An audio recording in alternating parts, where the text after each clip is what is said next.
all the moms are behind the glass and we're watching, and I dub him Timmy in my head, and the mother's always like, Timmy, let her breathe. You know, he's got this little girl face down, and I'm like, wow, you know, this kid is rough. And then one day, jokingly to myself, I said, wow, Timmy's gonna be a serial killer. And I was like, not really, he'd probably be the president or something like that. But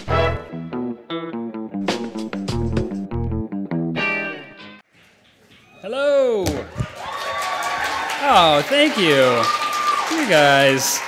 So the Dark Days authors want to make as much suspense as possible, so it's going to be a minute before they come out for purposes of maximum drama. I want to remind everyone again, please turn off your electronic watches. Electronic watches off. Thank you. This is really cool. There's a lot of people here. If you're here for the men's layup competition, that's on the 3rd floor, and there's a yoga class on the 4th floor, just in case you're in the wrong place. I did not know this was a real functioning Y until I accidentally walked in on a basketball game upstairs, and I was like, sorry guys. So I wanted to talk a little bit about the very fine authors who we have just in the next room, watching this on video feed right now. We have Kiersten White. The New York Times, oh, come on out, come on out! Da, da, da. We have fabulous prizes, including Kiersten White. She's the New York Times best-selling author of the Paranormalcy series, which made a lot of waves and was really fun. And more recently, the darker Mind Games thriller series, Duology. Yes. Duology, Mind Games and Perfect Lies, which came out today. Yes. Happy book birthday, Kiersten. She's also the authoress of many fine standalone novels, including The Chaos of Stars, Illusions of Fate, which comes out in September, and In the Shadows, which is an illustrated novel with Jim DeBartolo, which comes out in April 29th. And Kiersten, just so we don't have to talk about books the whole night, is deathly afraid of the ocean, even though she lives in San Diego. So please don't even mention it, or she will leave. She's just going to walk out. Next, we have Veronica Rossi. Veronica is the New York Times best-selling author of the Under the Never Sky trilogy. Into the Still Blue was just released recently, and that's the end of the series, and everyone's very, very sad. We can't wait to see what she does next. The first book was named one of the best books of the year by School Library Journal. Veronica is an oil painter. She has her MFA in oil painting, and she's fluent in Portuguese. Did you know that? I feel like this is a little like the dating game or something, but I don't care. Okay. Next we have Sophie Jordan.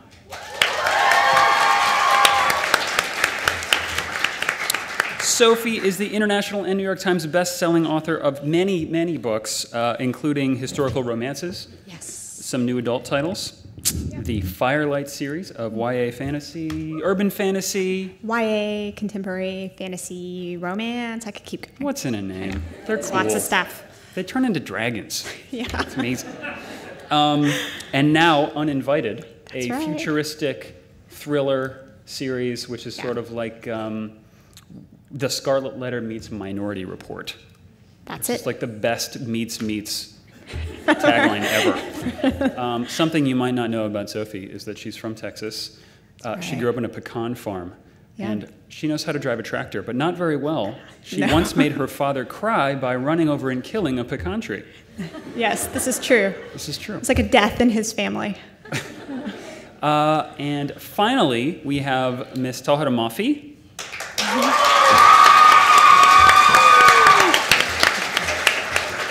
I don't have any notes for her, so I don't know much about you, if you could, just kidding. Tahereh is the New York Times bestselling author of the Shatter Me series. And she's a wonderful person. Tahereh, a fun thing you should know about Tahereh is that she was a champion breakdancer in high school, and she and her brothers were on a breakdancing crew. And it's actually true. Literally kept a roll of linoleum or cardboard on hand, like in their car, in case another crew was to challenge them to breakdancing battle in the street. So that's all you need to know. And now we'll be going home. Just kidding. So we'll talk about some books. We're the authors of these fine books. Ignite Me, by the way, just came out very recently. And both Ignite Me and Into the Still Blue are recent inductees into the New York Times bestseller list. Congratulations, ladies. And I have some questions for everybody. I'll start, and then I think we've got some questions from you guys, which are on like little cards, and we'll get to those too. But first, before I start blathering too much, I'm going to have everyone introduce themselves in a more professional manner than I just did, and talk a little about their books and what's next and all that good stuff. So why don't we start with you, Kiersten? Okay. I just really kind of want to know how often you actually got challenged to battles.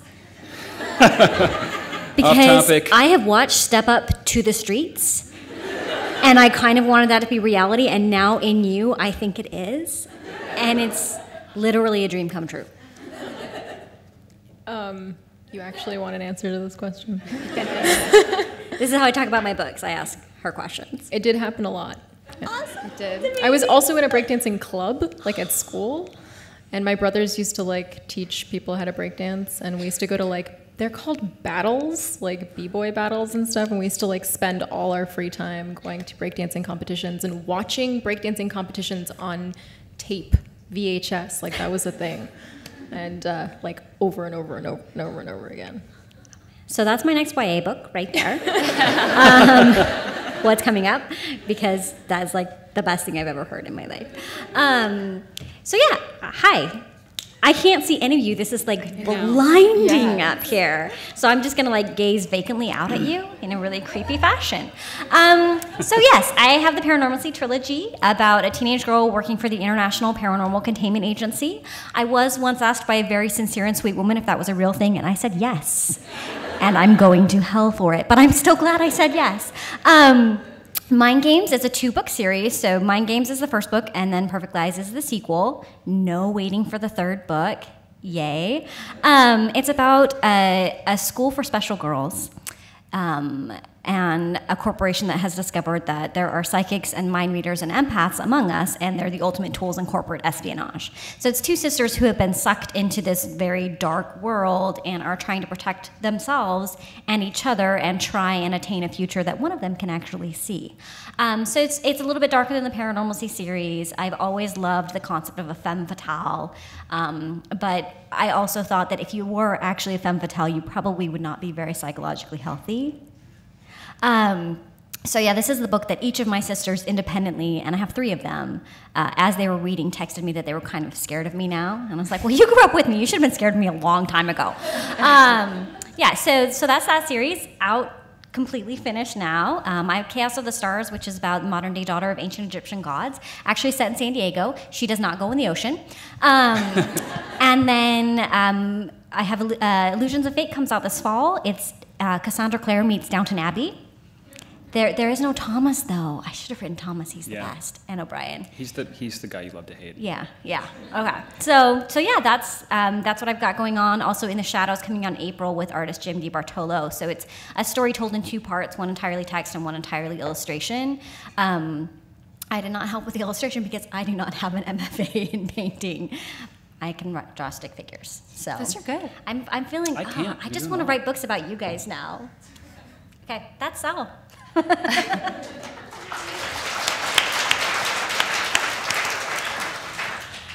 Hi, I'm Sophie, y'all know, and I'm the author of the Firelight trilogy. And when that series came to a close, I started thinking about what I wanted to write next. And I kind of took a couple months to think about that and was sort of waiting for this. The idea was just going to appear to me. And one day I was at my toddler's little gym class, and I was there every Wednesday morning, and there was always one very aggressive little boy in this class where every time the coach would turn her back, he would have like the other kids in arm locks or face down on a mat, and I don't remember his name anymore. I think I might have, for reasons, blocked it out, but all the moms are behind the glass and we're watching, and I dub him Timmy in my head, and the mother's always like, Timmy, let her breathe. You know, he's got this little girl face down, and I'm like, wow, you know, this kid is rough.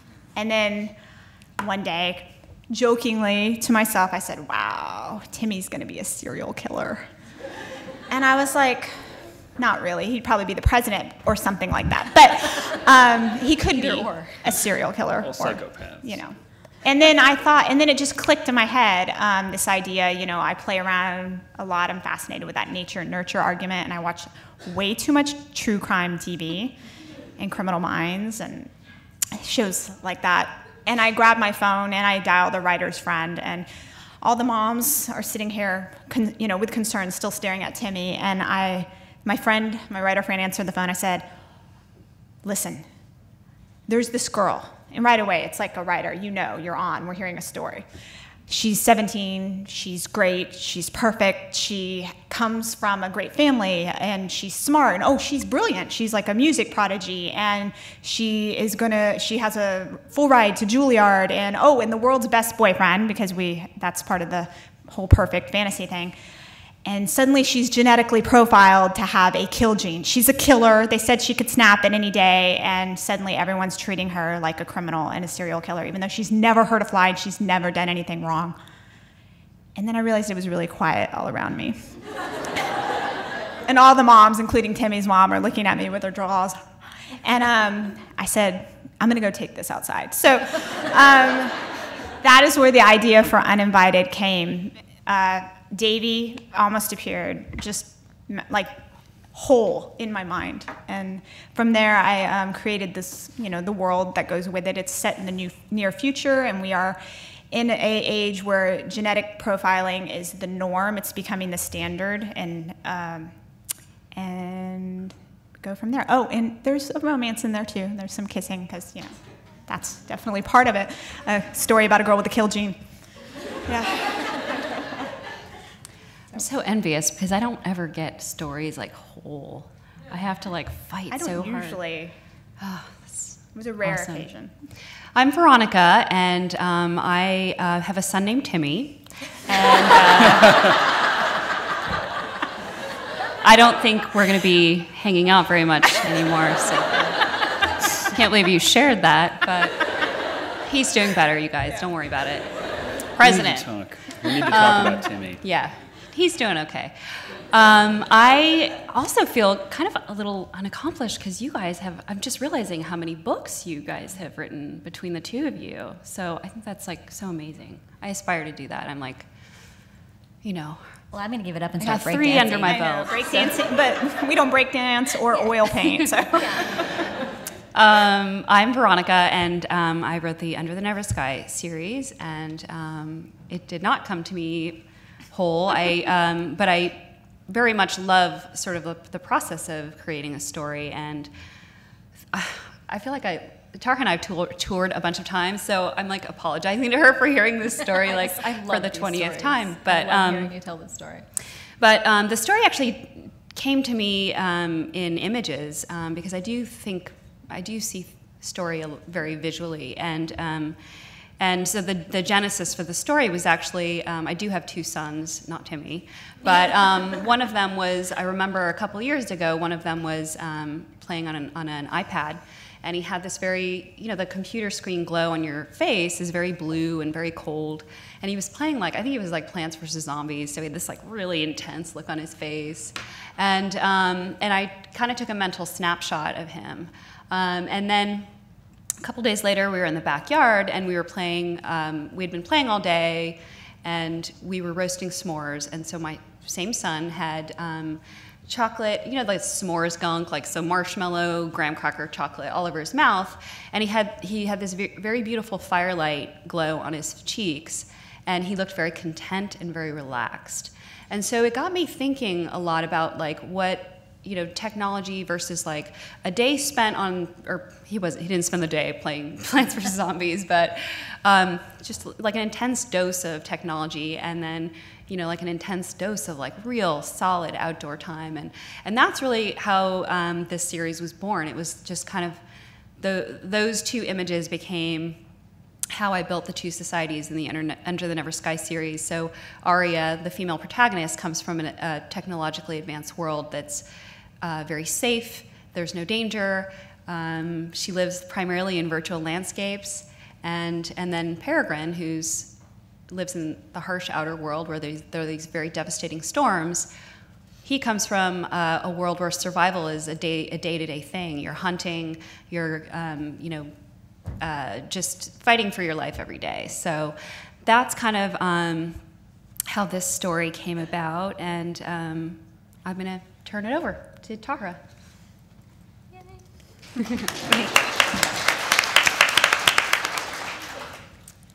Yeah, this is so interesting because every time I sit down to do a panel like this, I realize that everyone has such a different way of coming to a story, and I'm always so invested in your stories that by the time it gets to me, I'm bored.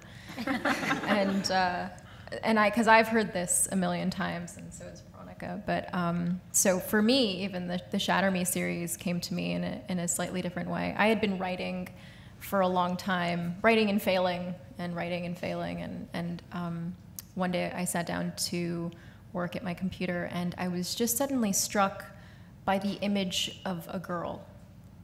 She was just very vivid in my mind. And this often happens to me whenever I'm starting something new.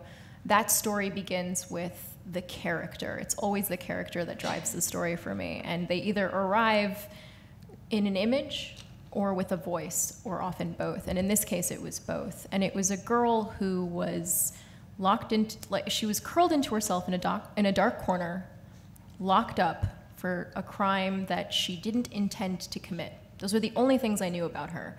She was terrified, she was, isolated, and she was guilty even though her intentions were good.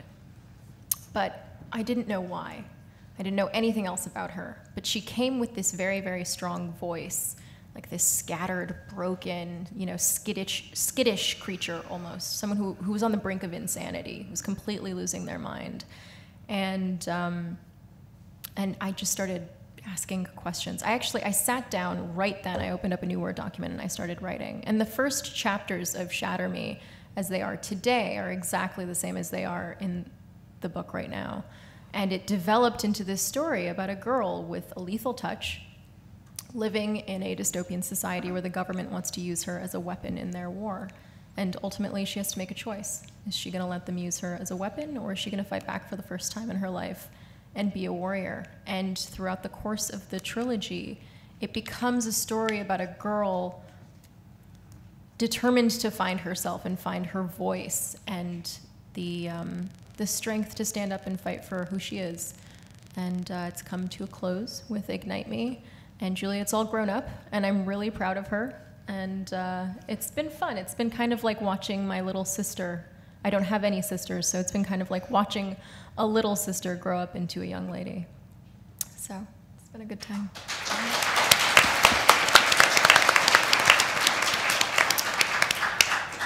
So, questions. I'm going to try to be like Charlie Rose. Is it true that on the day of August 28th, just kidding, Veronica? Yes, sir. In Into the Still Blue, I really love how, you got three kinds of stories, they say. This is what they teach you in school. You got man versus nature, man versus himself, or woman. Let's say person versus. You don't often see, I think, person versus nature stories, but I feel like the main antagonist in your books is nature. Mm-hmm. These massive ether storms that are going to come and destroy everyone unless they find a way to get into the still blue or avoid them or stop them or something. That's so cool. I don't see that very often. What was your inspiration for that drawn from our own world and our own environmental challenges? Kind of yes and no. I think there's a couple different layers. I think I'm discovering this about my writing, and there's like the layer where I'm actually intending to do something, and then there's the layer that's subconscious that I think actually for me is more interesting, because I feel like I'm getting really philosophical right now, but writing can actually be a little bit a process of self-discovery in some ways. The ether, which is in my story, it really does pose a tremendous threat to the characters. So there's a enclosed society that lives in enclosed cities, and then in this post-apocalyptic landscape, few people have survived in these roving kind of tribes. And what's happening in the course of the series over the 3 books is that we're heading towards another apocalypse. These ether storms that are very violent storms are intensifying. And so, you know, on a macro level, it's kind of like a capture the flag game, like which society is going to be the last one standing. But really the ether for me came out of, again, I'm going to get into sort of like imagery, but it's the ether. So where was I? One of my favorite things growing up was to like swim down to the bottom of a swimming pool or in the ocean and watch the way that light sort of refracts on the water, that kind of cool thing that light dances on water. And I've always loved it. And I kind of became a little obsessed with like, what if that was our sky? And so I think for me, it started out as like the artist in me wanting to paint this picture. But on a deeper level, I actually do think that one of the things I think about, and one of the things that came out in the series, is like I really think it's very interesting how technology can give us a false sense of, or not necessarily always a false sense, but it can give us a sense of power. And I do think that ultimately, like, nature can like squash us like a bug if it wants to. So there's that element to it that's very interesting to me, is like how, you know, we can create so much, but ultimately, you know, there, as we see in the news from time to time, you can have these cataclysmic events and catastrophic events that kind of make us a little humble, you know, and put us in our place. So I think that was another level to the story, but it wasn't conscious at first. That's really cool. Thank you. The storms remind me of Jupiter. What little I know about Jupiter, it's just like nothing but a huge storm. Yeah. And they'll be like, you know, that little red dot. That's like a hurricane 4 times larger than Earth. Yeah. Like, really? Yeah. So have you ever been to Jupiter? I haven't.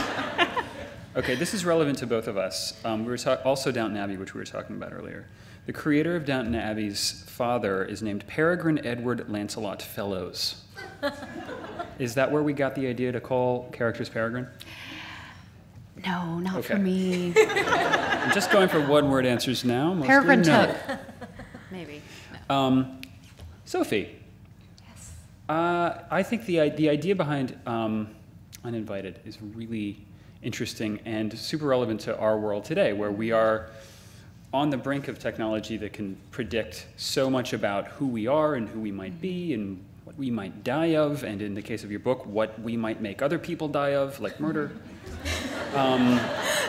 It reminded me of the book We Need to Talk About Kevin, which, I don't know if you saw the movie, but that was like the scariest movie I've ever seen. If you are thinking about having kids, but not sure yet, don't watch We Need to Talk About Kevin. Yeah. And I think I actually saw that, it was playing on HBO or something after I'd finished this book, and I was like, wow, that's scary stuff. I can't believe that wasn't really a question, but you know what I'm saying. Yeah. Do you feel like, you know, genetic profiling is a positive thing? There's certainly a lot of, you know, good that's possible from it, or is it a dangerous thing? I mean, and it's a scary thing to say it's all bad. I think this is one of those books where there's a lot of gray going on in it. I've always been intrigued with the, you know, nature nurture. You know, obviously the question when I'm sitting, you know, are you born evil? Are you bad? Is it environment? Where does this come from in people to do these really bad things? And what if it's in some of us and we don't know it, and maybe we're fine and it never comes out? And then obviously we're in a society right now where genetic screening is happening. And I think we're really close to, you know, of course I played around and I bombarded my general practitioner with all these questions, and he just confirmed a lot of it. He's like, oh, we could do way more than we're doing. It's out there. That the ability and the science is there. So what if, you know, we came to this point where we were, you know, there's a lot of those what if questions, and it's really, it's scary. And this is definitely kind of the worst case scenario where, and I tried to set it in a near future because I had to ask myself, well, why would we want to genetically screen for a kill gene? What's become of the world where this would seem like a necessity? So I had to almost create this reality where it seems like a good idea. It seems like a necessity where we really would want to test people and find out if they possess this kill gene. It's for a good reason. And then arriving at the whole, what do you do if you find out you're that person? Will it become a self-fulfilling prophecy if everybody suddenly tells you, you're bad, you could snap? And that's where it's a lot of the conflict in this book within the character. She herself has to come to decide, is this who I am? Am I capable of this? Yeah, that's the question without spoiling it. I feel like if A Clockwork Orange had been written now with the technology we have, maybe the story would have gone more in this direction. It's like a question of self-determination. Right. Cool. Thank you. Thanks. So Kiersten, here's my theory. I need to read this because I wrote it, and it's complicated. Okay. If it's about math, I don't know. Yeah, I don't either. Okay, good. And if anyone does, please turn off your calculator watches. Both the Paranormalcy series and the Mind Games duology feature, tell me if I'm wrong, this is my theory, feature supernaturally talented young women who are forced to use their talents in the service of like shadowy organizations. They have to fight to define themselves in a world who's telling them what to be and how to live. And is that struggle for self-definition an important theme in your work, or to you personally? Yeah, I think that's probably one of the common themes to everything that I write. Because for me, that was the theme of my teen years, other than, does that boy like me? Spoiler, no, he doesn't. Sorry, I just ruined my whole teen journal for you. There's your memoir. Yes, there goes my memoir. Nope. But yeah, I think that sense of a teen where you are finally coming into your own and you have these very adult feelings, you know kind of who you want to be and are going in that direction, but you are not in charge of your life yet. And that can be a very frustrating thing because you're trying to define yourself, you're trying to figure these things out, and a lot of that is trial and error, but you've got very well-meaning people in your life who are asking you please not to do those trials because they know what errors you're going to make. Spoiler alert, shouldn't have dated that guy.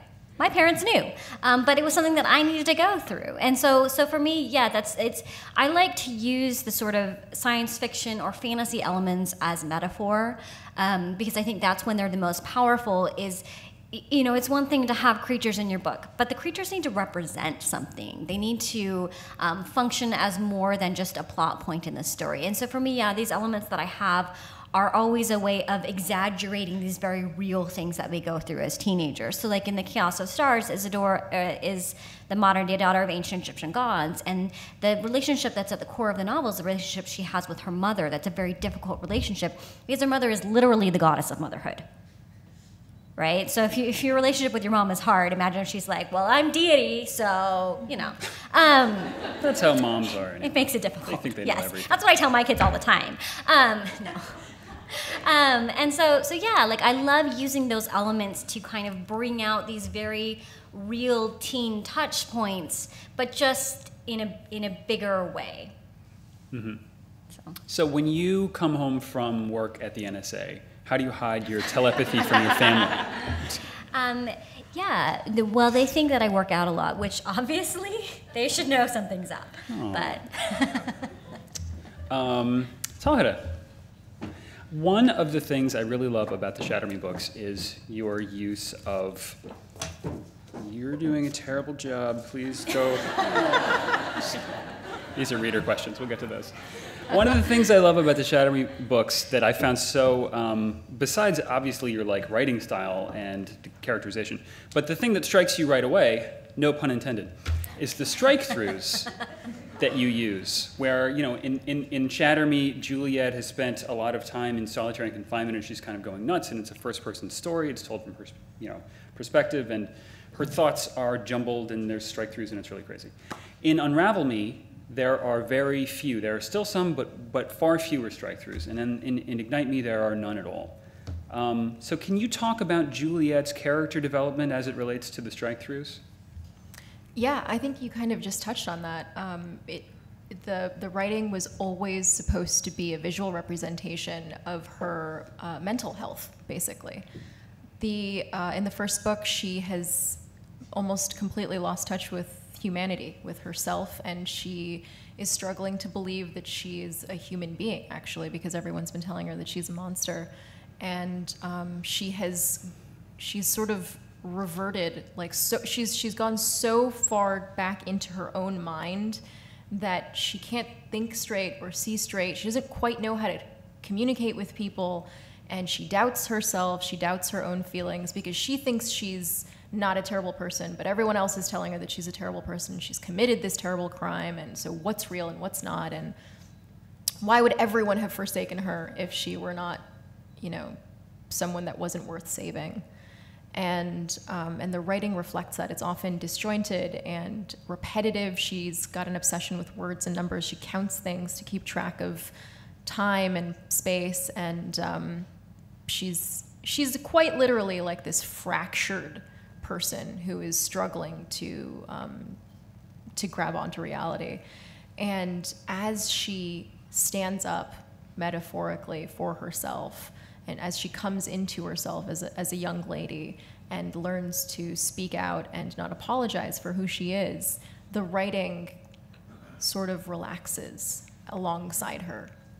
And when she's feeling particularly intense and crazy and disjointed, the writing reflects that. And when she's feeling more confident and certain and sure of herself, the writing reflects that. And it was always supposed to go hand in hand. And I thought, because when Juliet arrived to me in that way that she did, with that visual image, with that voice, the strike-throughs as they appear in those first chapters, that's exactly how I wrote them down. It was what felt right. Again, I had been writing for a while. I'd written 4 or 5 manuscripts before I wrote Shatter Me. And they were all, normal manuscripts. They were written in a very standard way. And Shatter Me was the first time I was like, this girl is demanding to be written differently. So screw convention. I'm going to do it the way it feels like it needs to be done. And it was a really big risk, and I wasn't sure that anybody would really understand. I still sometimes get emails from people like, do you know that the periods are missing from the pages of your book? And I'm like, yes. I mean, my poor copy editor has to check with every single misplaced comma and did you mean to repeat that word 3 times, or was that an accident? And so it's been, really, it's been a fun experience, actually, very unique to the process for me. But I think it was really, really rewarding as the writer of this character to finally see that she grew into herself and was no longer afraid to speak. And how on earth did the audiobook narrator deal with those breakthroughs? Did they read them like this? It was they made little scratch out sounds. Mm-hmm. Yeah, it's actually it's very clever. I can't do that stuff. I auditioned for Hollow City he to really did. Do the audiobook. I went down to a little studio and I was like, wait, there's all these characters that talk in different subtle British accents. How about I just do American? And they were like, no thanks, guy. Hit the road. And wasn't there a Japanese edition of Shatter Me where it was such a limited edition that literally an actual Japanese person struck them out by hand? Wow. Yeah, they did that. They got a real hand. Japanese. I'm just kidding. Wow, that's crazy. Cool. Because they were like, we don't know how to do this. So this is for everybody. We've all written series, and that's kind of crazy. That's a lot of books. Seriously. For one story. That's a lot of pages for one story, guys. Yeah. Well, I'm not done yet. You guys have actually finished series, so you're a little ahead of me. But did you guys know, this is for anybody or everybody, did you know at the beginning where your story was going to go? Did you have it all planned down, or did it surprise you along the way? So with it, I know everything. Or did you just change your mind about the whole story right now? Yes. I actually decided on a new ending for the Paranormalcy trilogy. So if you'll hand me your books, I will go ahead and cross out and then write in the margins. Control Z. Yes. Or I'll hire your Japanese translator to do it. No, it's funny because with the Paranormalcy trilogy, I always knew where it was going to end. But I delivered like a second and third book, very brief synopsis to my editor, and nothing that I said was going to happen happened except for the ending. So generally I know where I start and I know what note I want to end on, but how I get there kind of changes. And the interesting thing about series, like you said, it's a lot of books to tell a single story. And for me, and I think all of you as well, it's about the emotional journey. So for the Paranormalcy trilogy, I needed 3 books to get her from adolescence to the gateway of adulthood and then send her on her merry way. Whereas with the Chaos of Stars, I had plot ideas for future books, but her emotional arc was done. So there was no reason for me to tell future stories with her. So for me, that's the difference between a standalone and a series. It's not necessarily plot. It's the emotional journey. Like you were saying with Juliet, how she grows so much in each book. She needed 3 books to get from where she started to where you could let your little sister out into the world. Fly, bird. Yes. Yeah, I'll kind of piggyback on that because I agree. I mean, I knew generally where I wanted to go, but I'm very okay with changing on the fly. Like if it doesn't feel right in the writing or drafting process, or if my editor tells me that it doesn't feel right, then I listen because, writing is revision. It's so much of it is not your first draft. It's thinking about it and looking at it, examining it in different, once you have something to work with. But I agree. Like for me, I knew generally what I want to do with the character arcs, but the plot I kind of felt more comfortable freewheeling with it. But I knew the first arcs for each of the characters. The second book, I knew Peregrine, the male character, was going to learn to become a leader, and then I knew the last book, it was going to be, instead of being individual character arcs, it was like a couple character arc. So that was kind of fun too. But I think that's kind of a more important northern heading for me as a writer than the plot itself, and it's more exciting for me to write with the freedom to know that it can move. The story can jump on me if it needs to, and that's part of why I write. Actually, sort of that thrill of like, oh my God, what just happened? And then you got to deal with it. But so. Yeah, I would say I totally agree with that. For me, the characters are the entire story, and the plot. I think they have to create the action, but you're following their journey. You have to let them tell the story. And I think it feels a little more stilted if you plot out the entire thing and then you're like, oh wait, I need characters. So I try to let them tell the story, and I like for it to be dynamic and unexpected. And so for me, when writing a series, the first book, I like to let it just be very loose, and I ask a million questions to figure out who they are and where they're going and how it's all going to end, because that's the book I use to get to know the characters and really explore who they are and what's important to them. And then once I've established what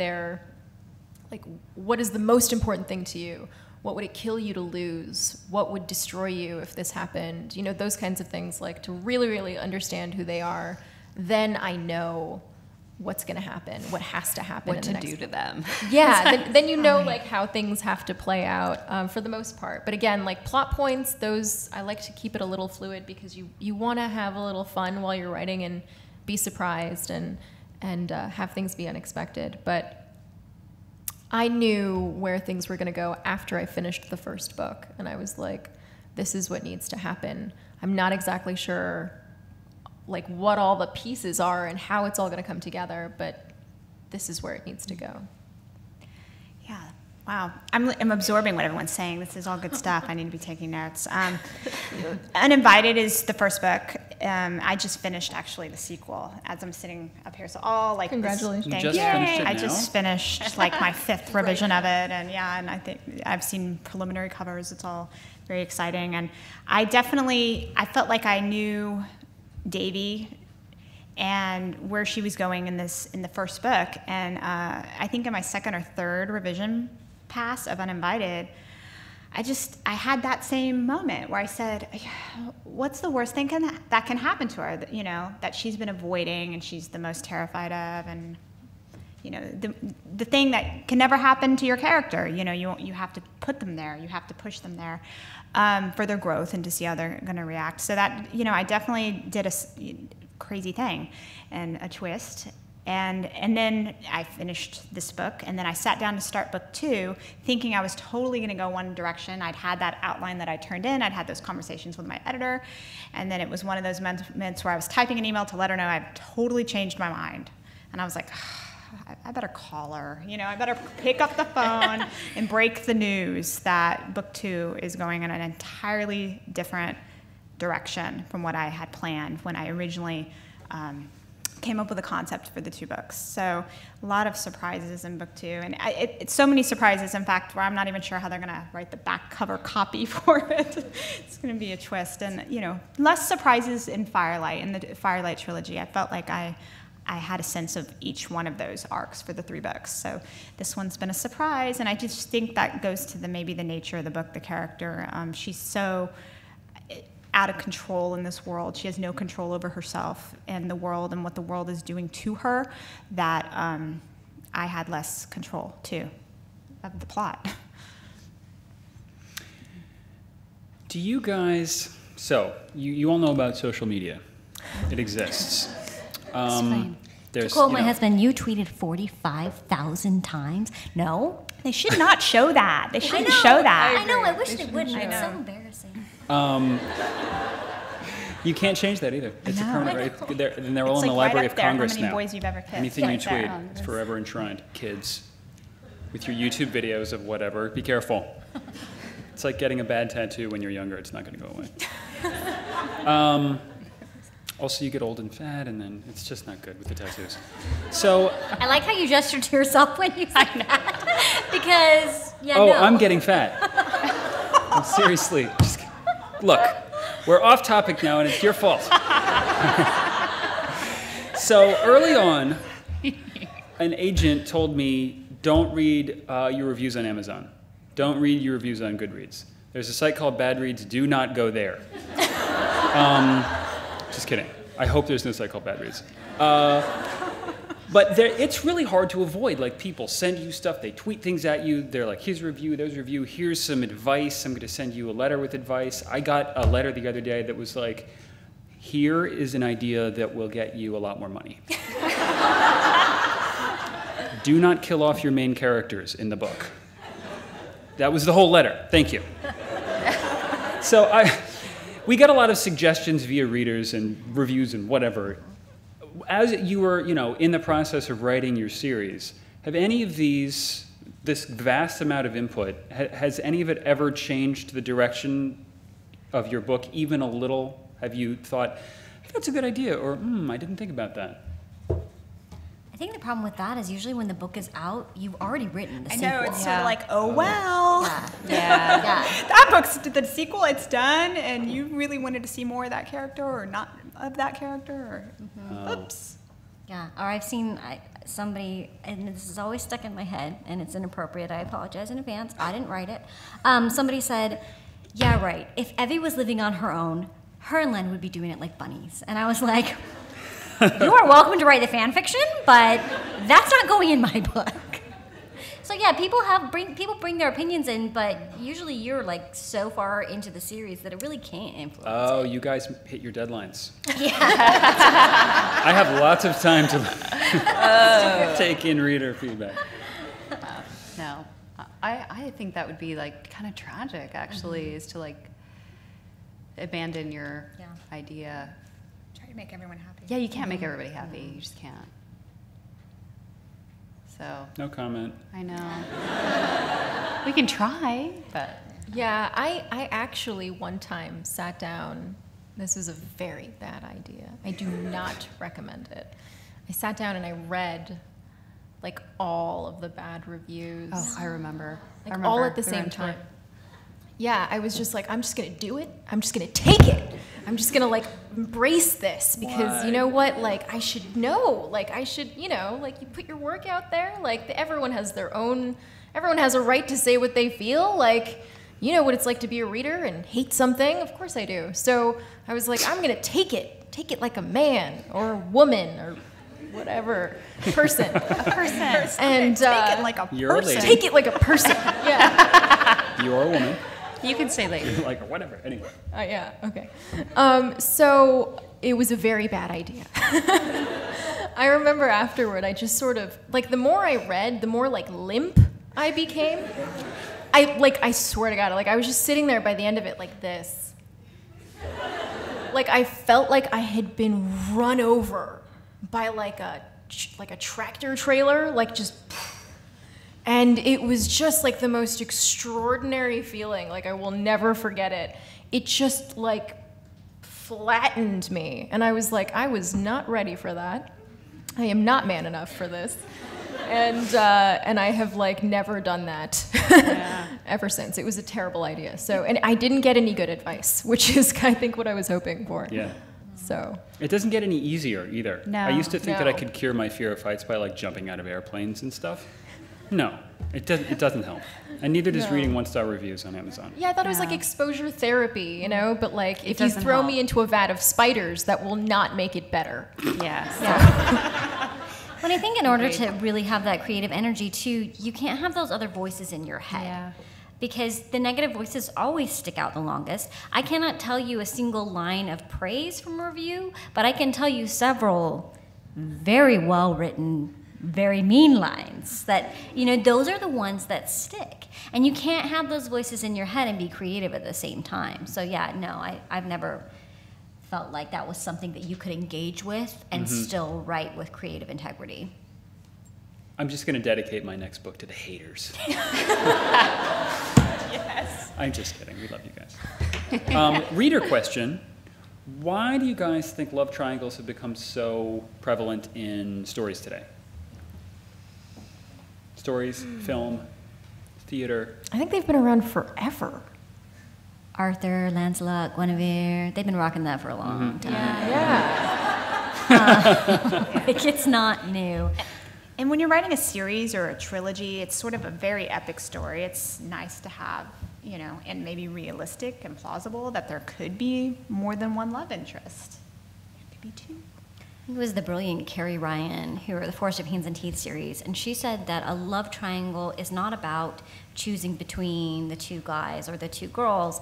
It's choosing what type of person you want to be and which person you can best be that with, or in some cases, you know, neither. And so I think those are the most interesting triangles when it's not really about, you know, this guy has really great abs, but this guy has really great biceps. This one has dark hair and Yes. this one's blonde. Do I want blonde or Which do one I want for? brunette? I know. No, it's about like, this is how this person makes me feel and this is the type of person that I could be with him as part of my life, and this is how this person makes me feel and this is the type of person I could be with him as part of my life. So I think those are the most dynamic triangles, and I think it all comes back to the questions that you ask as you're writing for teenagers, which are, who am I now and who do I want to be? That's a good answer. Yeah, I would leave it at that. Give it to Carrie Ryan. I mean, I didn't make that Yeah. up, guys. Thank I'm not you, actually Carrie. that smart. Yeah. I always wonder how these characters have so many options. Yeah. That if I could Seriously. have learned how to do that in high school, it would have been useful.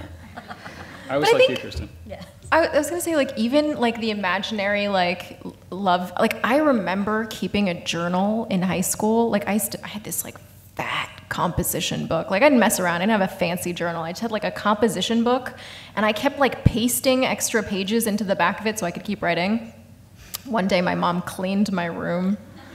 I ripped it into a million pieces, and I never kept a journal after that because I was deathly afraid my mom would find it.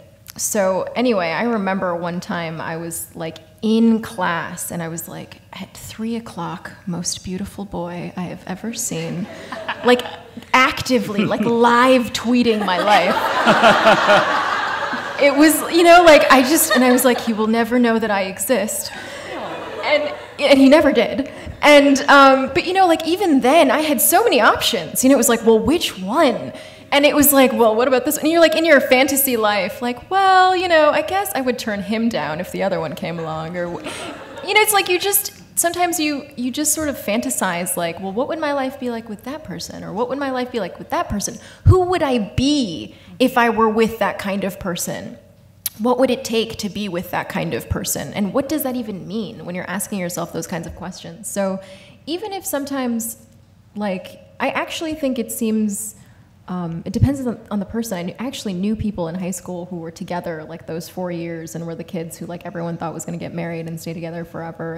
And then you know the kids who are, you know, they jump from relationship to relationship, and then others who don't have any relationships at all but fantasize the whole time.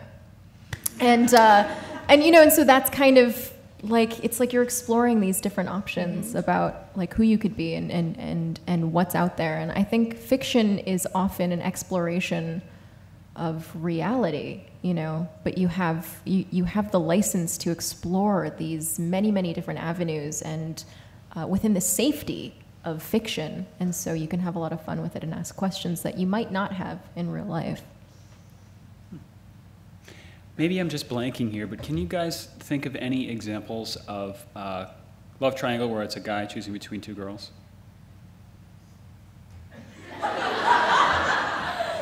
Audience? Maze Runner. Maze Runner. Oh, that was written by a man. Dashner. Oh, also, Aaron Bowman's series, it starts with Taken, and then the next book, Frozen, comes out. There are two girl love interests. Then I can't draw any wide-sweeping conclusions from that. There goes my theory. Darn it. Yeah, the next book. Oh well. You can put that in the third Miss Peregrine book. Okay, I think we are supposed to wrap it up, but I'd love to take just one random question from the audience. Just someone raise a hand. Can you even see?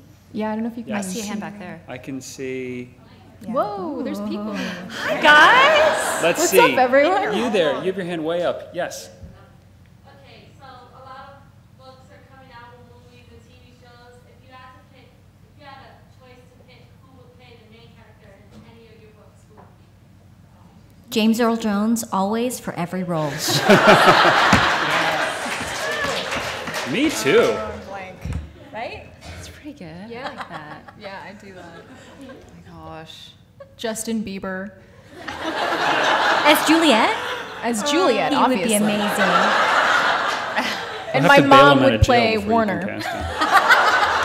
I would actually pay to watch that. I would pay a lot of money. Can we The kickstart best. that? Yeah. Okay. The best ever. Are we seriously answering this? You are seriously. I know. You're not leaving this room until we get James an Franco. answer. Wow. Just so I could talk to him about painting, because he's a painter, he's a writer. I have questions. What does James Franco not do? I have questions. He's also a soap opera star. He's a soap star. He's an Oscar nominee. I have a lot of questions. I don't know. I think I could, well, girls, Elle Fanning would be good. And I don't care if Chris Hemsworth is too old. Can he be in there somewhere, somehow? I know. I just want him on set. Thank you. I don't know. Good. Yeah, Sorry? what about you? Because Yes, Ransom actually you, has you. a movie coming out. So I know. Tim Burton is making Miss Peregrine's Home for Peculiar Children. So I'm going to turn this back around on you. Is Well, Johnny Depp playing Miss Peregrine? Because. What? Johnny Depp as Miss Peregrine, please? Yes? I've never heard that one before. Oh, just kidding. Well, it's actually becoming a movie. I feel like it's not cast yet. So if I name, I'm like, I really wish Helen Hunt would play Miss Peregrine. Then when someone else gets cast, she'll be like, he wanted Helen Hunt and not me. And then I'll feel like a jerk. But actually, there's a kid who I really like, his name is Cody Smith McPhee. I'm just gonna say this. Say it. He was in The Road and the American version of Let the Right One In. Oh, yeah. I think he's pretty awesome. Yeah. Anyway, for whatever, he could be in your guys' movie too. That's okay. But the trouble is, there's a lot of, in all our books actually, young protagonists and characters, and I don't know that many young actors. Or I think I do, and I'll be like, oh, remember that kid? And they'll be like, he's 26 now. So true. So, Which is the perfect age to play a Hollywood teen, right? Actually, yeah, it that's doesn't true. matter. Yes. They just shrink you down a little. And then the 28-year-olds play the parents. Right. So I 20 could years have ago. Chris Hemsworth. There you go. There you go. Okay. I think we're good. Thanks, guys. Thank you. Thank you.